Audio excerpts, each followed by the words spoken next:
Hey guys, and welcome back to No More Heroes. We are now the rank 3 assassin. So I guess by process of elimination, it's time to take a dump and then go fight, well, rank 2, funnily enough.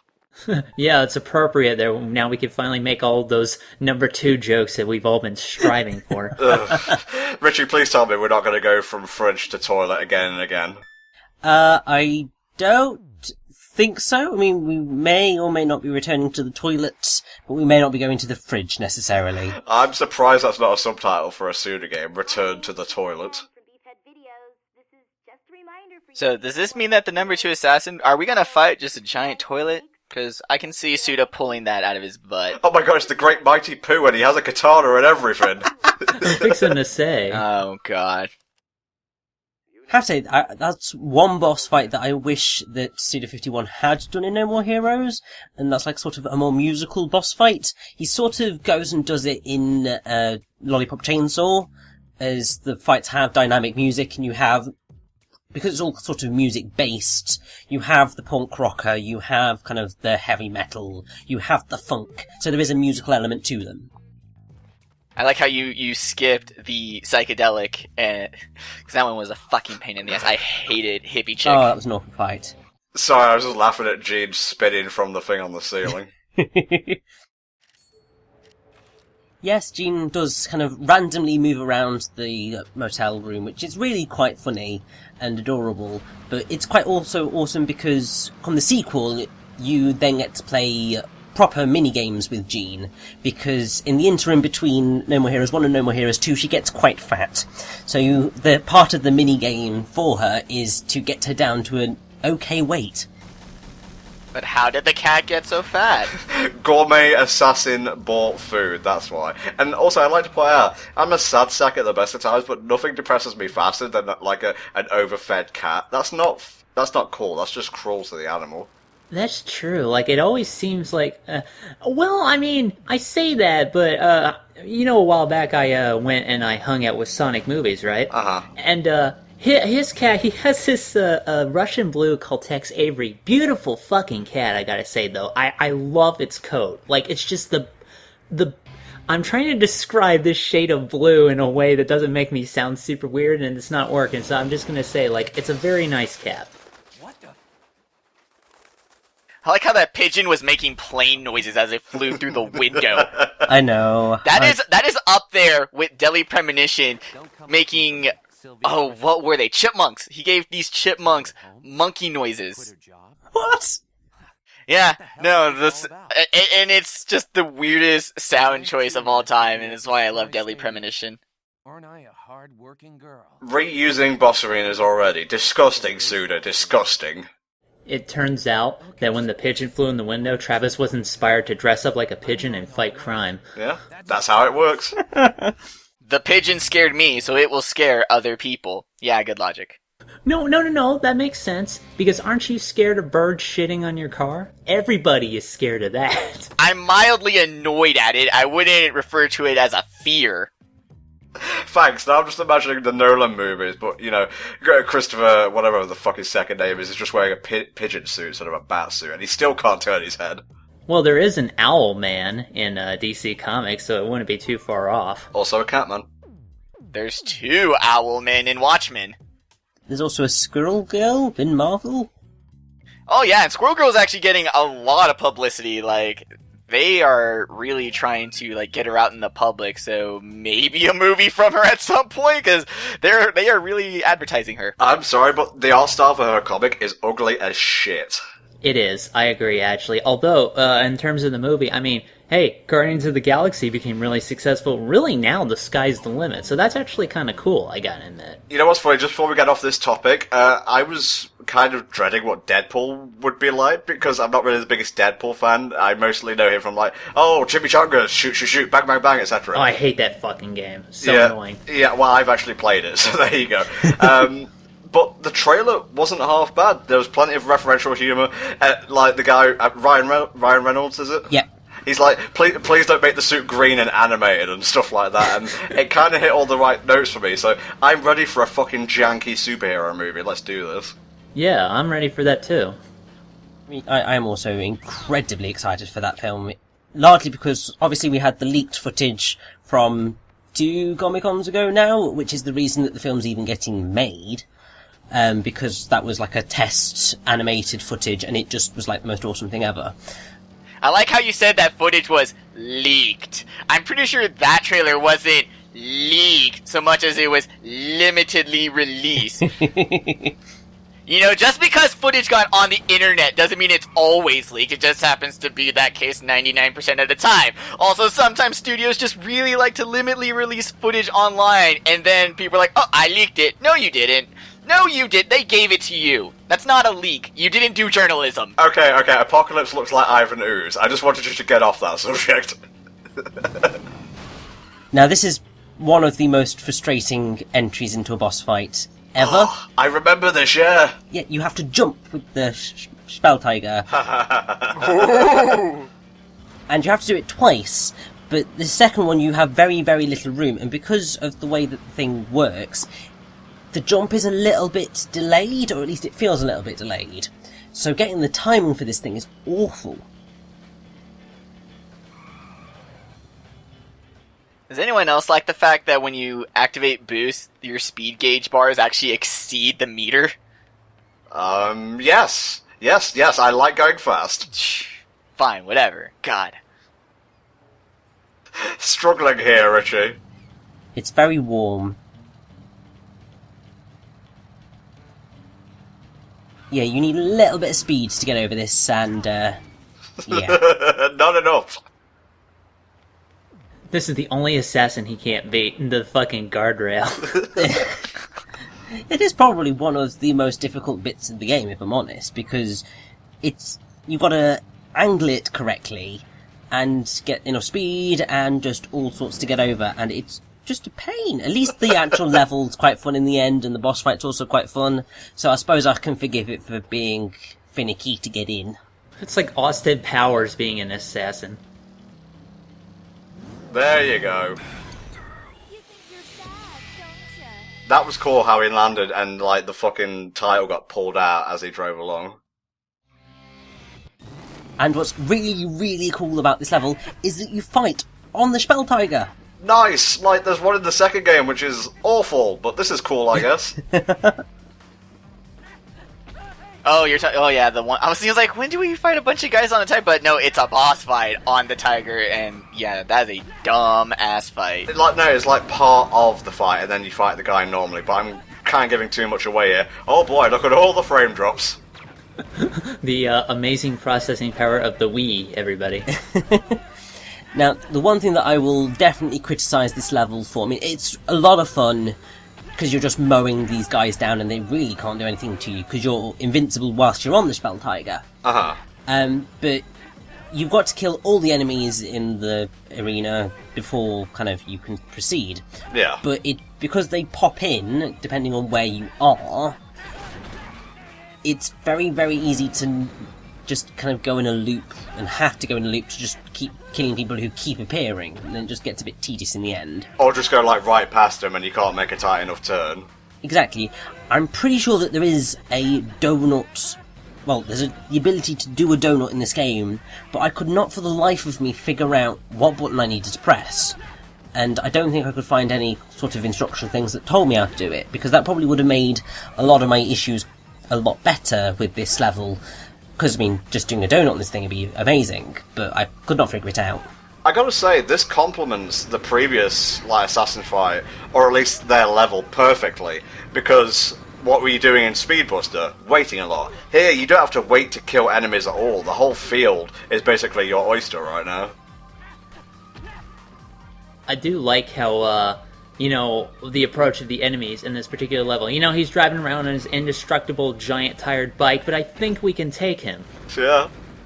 One thing about this fight, I will say, is that all the enemies are popping up, but you notice that there's no too many markers on the map. Like, you gotta get really close for them to pop up. So that's one problem with this fight, too, is that you have to kill all of them.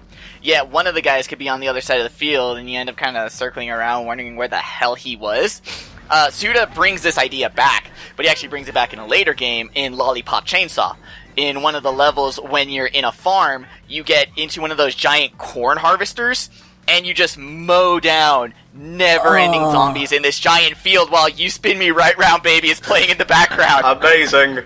That is does one of sound the best amazing, bits yeah. in the game ever. That bit is just beautiful. How is Lollipop Chainsaw, by the way? I've never played it. It's Okay, fun. so Lollipop Chainsaw is silly. Yeah, it's silly, it's fun. It was actually written by the guy who did the movie Slither. Mm-hmm. And so a lot of people were expecting it to be just a huge callback to, Romero zombie movies. I mean, the high school it takes place is Romero High. The problem is that it stops being more about, like, the zombies, and it starts becoming a thing about music. Just like each boss is music-based. You had, like Richie said, I think in a previous part, you had punk rock, psychedelic rock, funk rock, and it becomes more about that. And the problem is that half of her moves, half of Juliet's moveset is kind of useless. Like, you want to use her pom-poms for corralling, but you don't need to do that. They do minimal damage, so you just end up finding... she has one attack that's essentially a chainsaw spin dash, and if you just use that, like, that's the only move you need, and then the game gets kind of boring. I think you brought that up earlier in the playthrough, actually. Yes, Mexi did. She has one or two OP moves, and then... But the humor is okay. There's some really good lines, but the best lines are in the game as opposed to in the cutscenes, which is kind of disappointing. Oh, come on. Who who wants to waterboard Chip and Dale? That's like a brilliant line. That's one of the good lines. Yeah, when the bosses pop up, they have info sections, and it's the punk rock dude, and one of his hobbies is torturing animals. And so what happens is that Juliet chainsaws the title card, and she says that that's fucked up. Who wants to waterboard Chip and Dale? That sounds like something Gareth would say. It's great. God, that is. Mexi obviously brought up about the guy who made Slither. That's James Gunn, who directed and wrote the script for Guardians of the Galaxy. Hell yeah. Yeah, so the guy who wrote Guardians of the Galaxy wrote Lollipop Chainsaw, and there's some good lines. It's a pretty... I liked it, but then again, like, I kind of know how Suda works, and so, like, I what Suda does, I appreciate, but a lot of people, they want a lot more. Or, like, especially with Lollipop Chainsaw, I guess people were looking at it more like...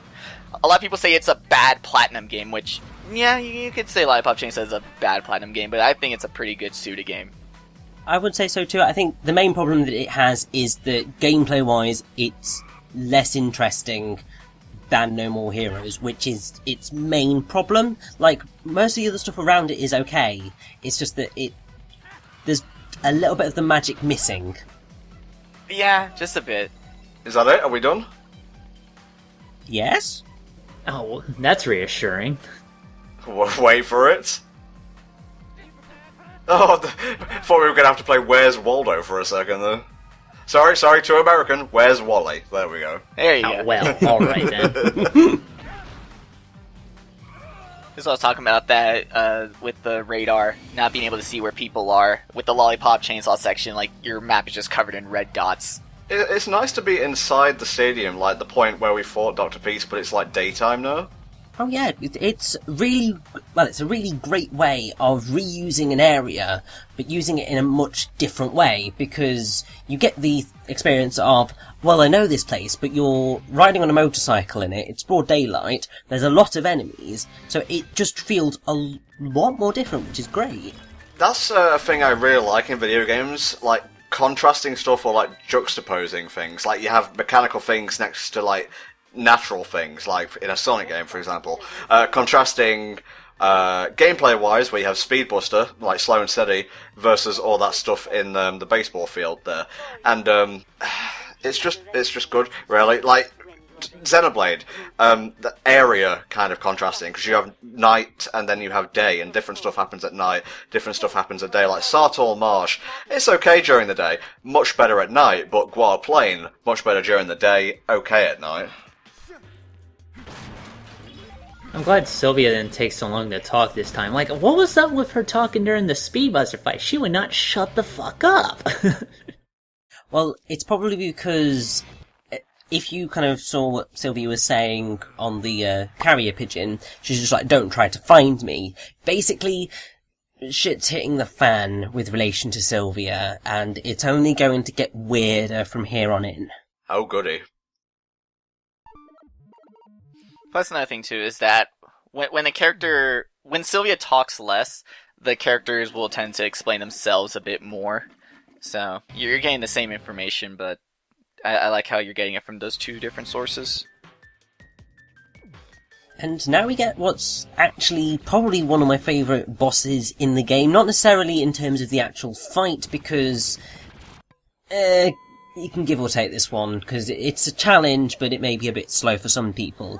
It's just because she's an absolute psychopath, and yet she's wearing like a Lolita outfit, and it's sort of just sort of a really weird oxymoron. She's bad girl wearing a sort of stereotypically nice girl outfit, and and then you have all the blood there and all the gimps, and it's just like a massive weird fight, but it's so odd.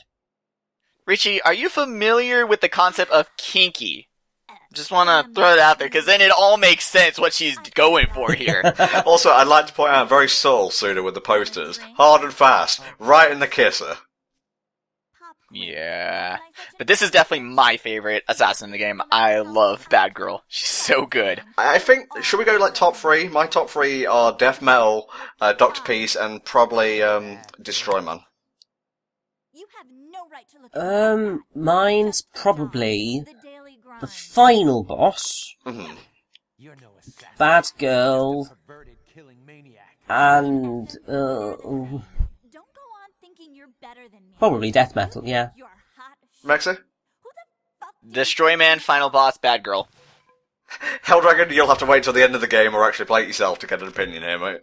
Let's be honest, the latter probably isn't going to happen anytime soon. Okay, Richie, take us through the motions, mate.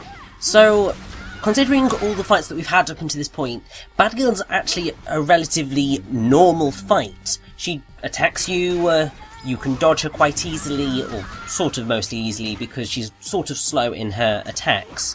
She's also quite simple to dark step if you get the timing down. But she is quite powerful, she has a ridiculous amount of health, and that is most of the reason why this fight takes so long. But then also, every now and again, she will run up to that conveyor belt with the gimps flying everywhere. Although I think their technical name is clones. And she will go batter up and swing them at you. And then you have an extra enemy on the field to fight. Goody. If you're kind of fighting this battle as you probably would expect to, you're going to be wanting to hang back near the back of the area to kind of try and avoid things.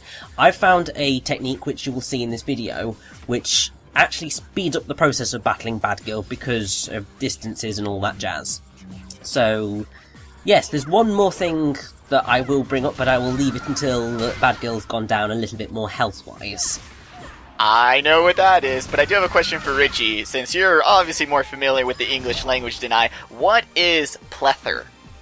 I believe that they made that word up. Okay. Basically merging pleasure and leather. Because obviously the whole kinky thing she's got going on. Okay, so gotcha. it's yeah. And also because of the gimps, so it's she's having leather for breakfast, almost quite literally. To go along with her pleasure. I assumed it was just the short term for platypus leather, which I hear is a commodity in certain parts of the world. Okay. That was a joke. Please try to laugh. I know it's hard. That was a joke. Thanks for coming. I just remember this boss being kind of dull, honestly, because again she has so much health, so it's just like a lot of busy work, really, and you know, minions spawning in and like taking lock-on away from the boss is never a fun thing. And also she has a one-hit kill move that comes into play later. Way to ruin it, Tom! We were waiting on that! Well, I'm sorry, spoiling things is my job. Don't worry, I already knew about that. Well, I guess now I need to bring up the thing about her one-hit kill move. And also, basically, that one-hit kill move is the reason that I had to fight this boss twice. Because I messed up. Now, it's a really clever one-hit kill move, because you have the chance to avoid it. Basically, once you've gotten rid of, it's about half of Bad Girl's health, every now and again she will drop to her knees and kind of cry. But, and this is the really, really clever bit, if she has one hand over her face and one hand on her bat, she will use that one-hit kill move on you if you get anywhere near to her.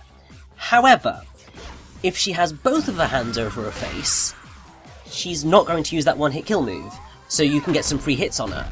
which is just like, it's a very, very small little detail, but it's the difference between being able to get extra free hits on the damn thing, or getting hit by that one-hit kill move. Matt, it's a good job you've got like the final beam katana, otherwise even taking out the minions would take a while. Yeah, but, I mean, most people by this point may have the final katana, they may not, it depends how grind happy they are. But this is the thing that I was talking about. If you stick up around this area of the battlefield, then the clones have a lot less distance to travel, so you can kill them quicker and progress from there. However, what's also really, really helpful is if you can be on the same side as Bad Girl, then you can sometimes catch her in your killing strikes, and therefore knock her out of doing the batter up home run thing. Also, the gimps seem to be missing a lot of frames when they get off of the ground. I was gonna say, yeah, the animation is really janky on them. I don't know, I kind of like it. It sort of adds to the weirdness of the whole thing. Oh yeah, it's not a bad. My bad, I was only pretending to, like, animate things poorly.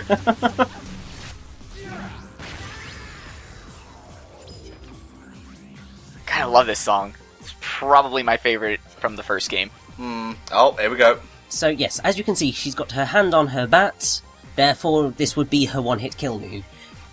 The best way to tell when she is okay to hit is basically immediately after she said fuck.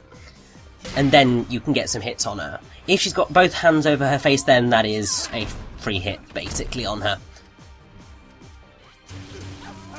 I fell for it, and I didn't even feel bad. I felt... It was like, damn, you got me, Suda. You fucking got me. Well, in general, I don't care for one-hit kills, because it honestly sounds cheap. Like, I can't one-hit kill the boss. You know, we're not fighting on even terms here, so what the fuck? You know, make it a challenge, don't make it cheap. But this one gives you the opportunity, and really it is only your fault if you fall for it a second time, so... Well, you're not on even terms. She's rank 2, you're rank 3. Well, we're both, like, human-sized fighters, and she's just using a baseball bat, is what I meant. Okay. Well, just a baseball bat. Come on, Tom, if we know anything, what you use doesn't matter, just matters the spirit energy you pump through it. Yep, that is true.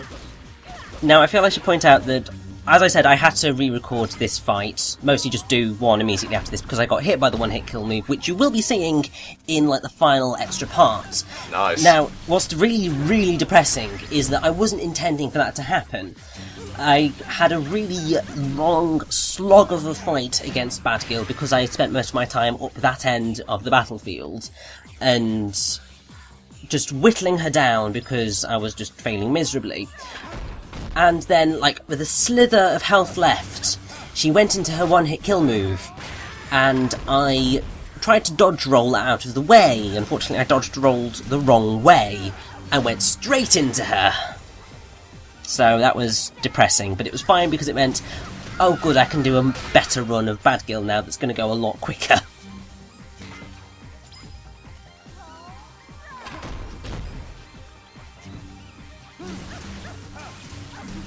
I guess it's because you're supposed to use your melee at those times, because then you can very, very easily break through it.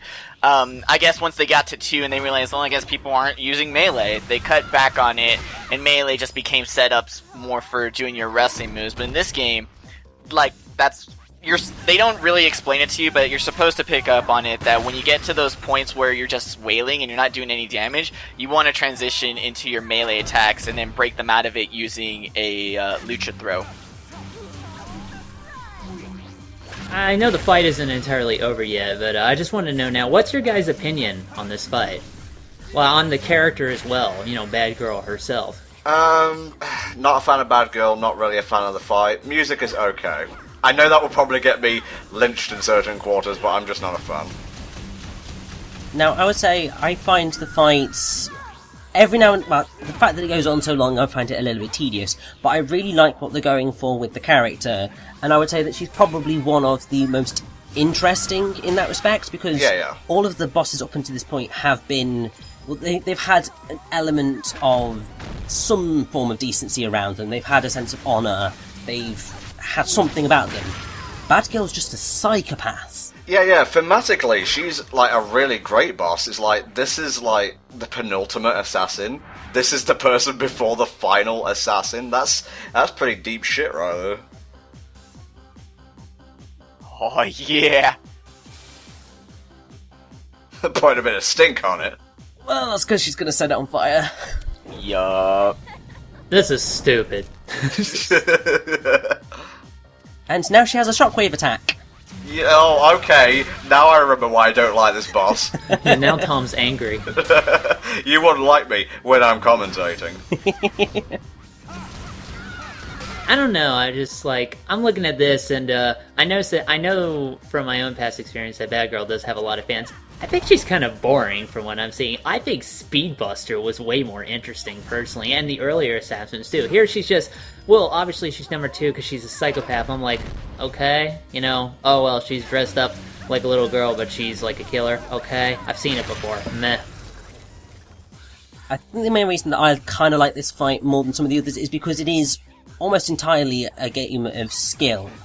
Most of the other fights have an element of some sort of luck as to whether you're going to progress anywhere. This is just a slog of skill, and it's up to you to dodge, it's up to you to get those hits in, and it's a similar case with the rank 1 fights, because it's just testing your ability to fight rather than your ability to run and dodge things, or your ability to get out of something.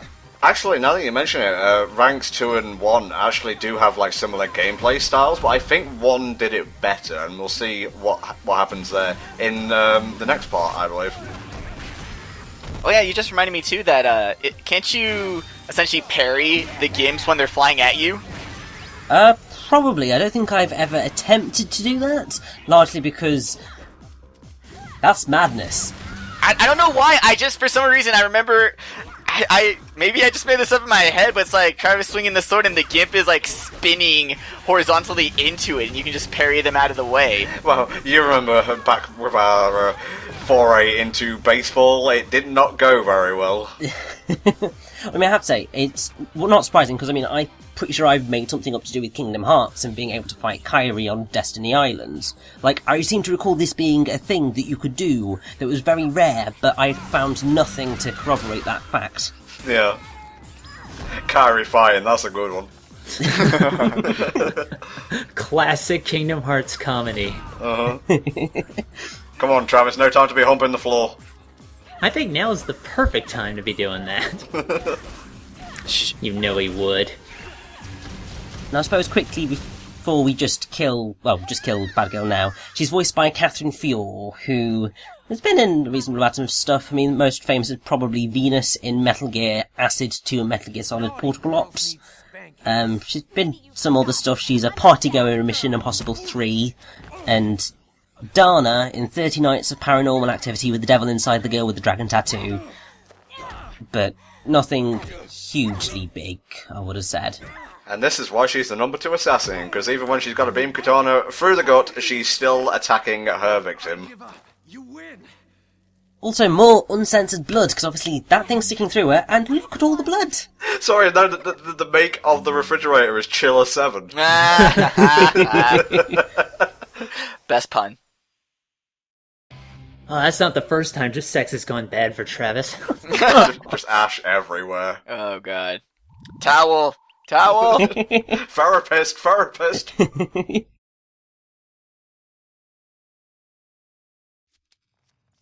Well, there we go. Aw, I made a mess! Well, I guess the fridge is mine now. Wish you could rate it. That would be nice, considering the amount of beer that's in that thing. To the victor the spoils, and to the beer me. Yes. I'm here to tell you that But yes, as you can see, Sylvia's not here to greet us upon victory. So, the mystery deepens. The plot thickens. We're number 2! Hello, Stephen Blum. Is that Stephen Blum? I believe it is, yeah. So, do we hose him off? What's the protocol for this kind of situation? Towel. Ew! Okay, guys. Next time, we're gonna fight the final boss, and, it's gonna be a doozy, because I took a look at the footage and, learn to drive, Richie. Ooh. You done got told.